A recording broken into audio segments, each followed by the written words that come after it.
What up mga solid subscribers na guys, may papanoorin tayo ngayon. Ito po yung video po ng Bini, no? ASAP England Festive Pantropico Production. Ito yata, napanood ko na yata ito.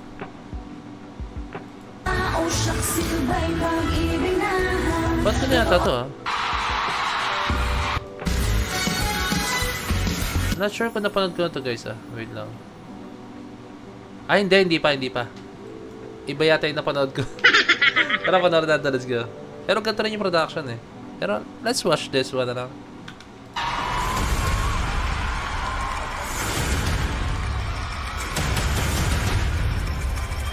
Parang fan cam yata yung napanood ko yata. Ewan ko lang kung same. Comment down below kung ito na rin yung napanood kong isa. Kasi natanda ako may ganito. May ganito din. Yung parang balancing sa taas ng ulo.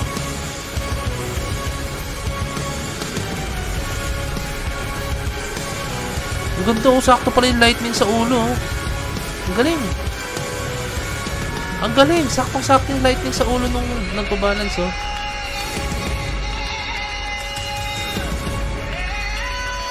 Yan ang nasaten niya. Guys, sorry, ako lalagyan ko siya ng watermark dyan, guys. Kasi for copyright purposes, oh. I mean sa, ano, para hindi tayo mag-block. Pag na-block, alam nyo na, hindi nyo mapanood yung video as in. So kung wala kayo nakita, ibig sabihin nalusot natin. Pero kung may makita kayo dyan, watermark, no? Yan. Sabihin, na-block tayo.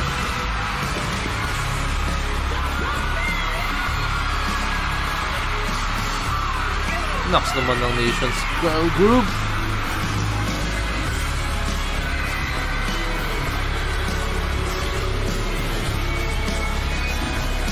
Nakusina talaga. Let's go!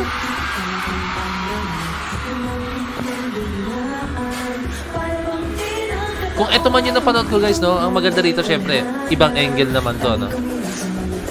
Yun dun kasi parang fan cam yung napanood natin.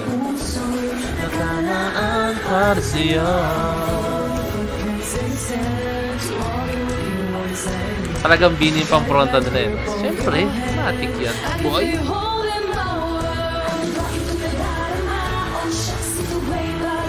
Ganda ni Joanna. Yung mukha ni Joanna, Pinay na Pinay talaga, no?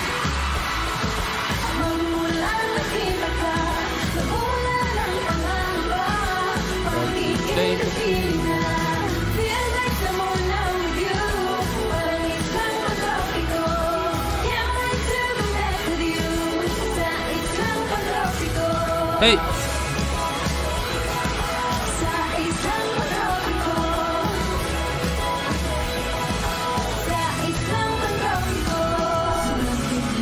Yung face cards na itong mga tao ko, nakakainis-inis.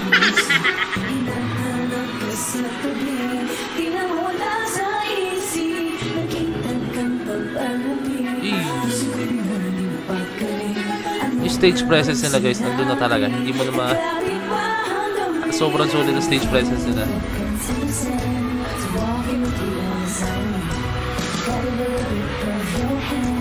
Hey!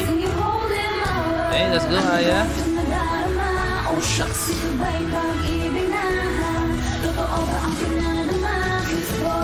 Mas gusto ko yung short hair na siya, mas short pa dyan yung hanggang dito yung buhok niya.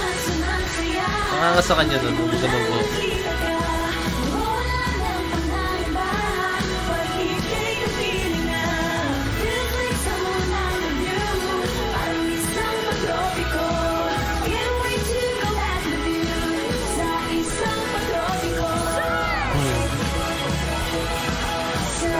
Lang ang kopi ko. Alam yung meme na yun?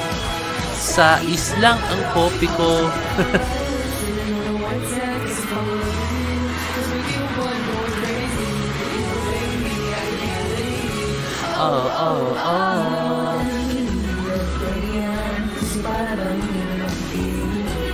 Mata mo uminto, nulubos ko sa'yo. Walking with you got a little grip of your hand. I can feel it holding my world. Oh shucks!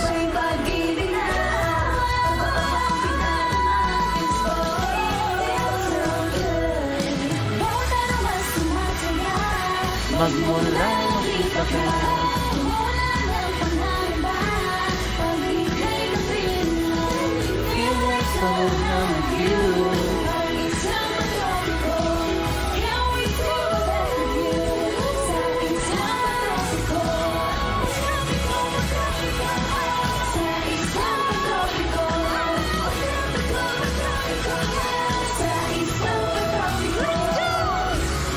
Dance break.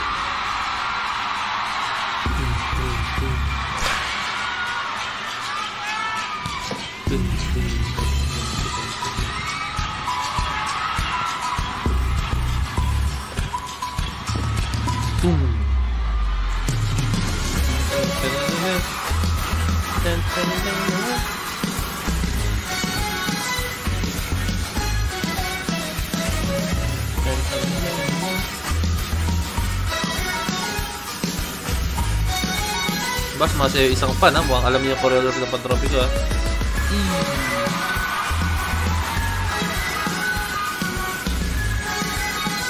Let's go. Ang ganda segue ni Joanna rin. Parang may inayos sa damit niya. Mika!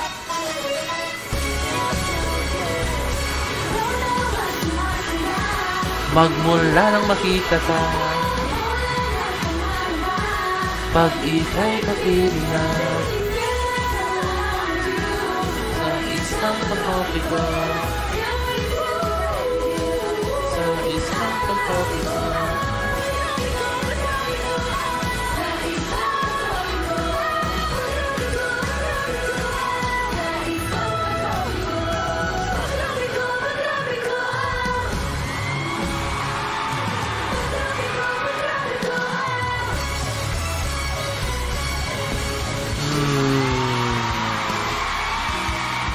Totoo kay season 3. Grabe. Yung for me, ang isa sa pinaka-strengths talaga ng Bini. Alam niyo, actually, na-best kasi sa akin, pero for the sake of sa mga hindi pa na alam, no, pinaka-strengths nila. Unang-una guys, yung stage presence nila. Since, grabe, tagal nila sumasayaw and nagpe-perform, no. Stage presence nila, nakuha nila, no. And isa ka pa nagustuhan sa kanila guys, is yung choreography nila, no. The way na sumayaw sila, no. Gamay na po talaga nila, no? Like, kunyari, may tinuturo sa kanila si coach nila, no? As in, gamay na po talaga nila. Every detail, lahat. Kahit yung mga daliri lang na steps or minsan may mga crazy visuals silang ginagawa sa umpisa, andun kuha mo talaga no? Tapos isa pa, syempre, yung vocals nila, guys. Nandun na po talaga yung vocals, Hindi mo na matatanggi, guys, kasi sobrang linis po, no? As in, ako, this is just my own opinion, Hindi ako masyadong maalam sa pagkanta, pero from the looks of it, sobrang linis kumanta ng Bini po talaga, no? Andun na yung linis ng pagkanta nila, no? Wala ako nakikitang like, medyo nag-fell flat or what, or may mga flats or what, no? Ang galing-galing ng Bini. Saludo ako sa Bini pagdating sa pagkanta, no? Lalo na po, since I'm a dancer, no?